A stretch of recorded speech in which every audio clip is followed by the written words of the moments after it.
We're today I'm up at what's it called? Hexham.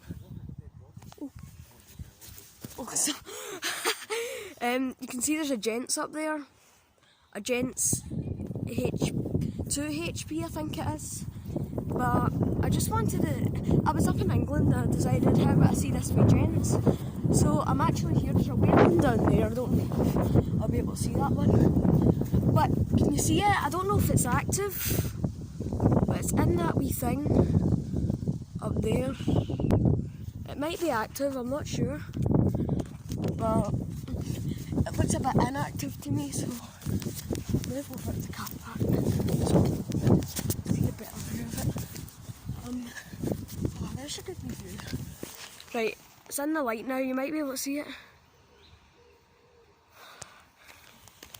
Back up here, you can probably see it right better. I'm able to make out a little bit. But there. Do you see the two wee rotors in it?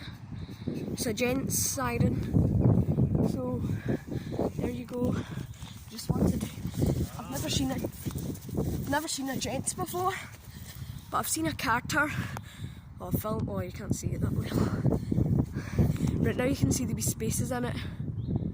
You can see the rotors. I've only filmed a Carter, not a Gents, but this one's a pretty neat Gents. Bye guys, I'll see you soon.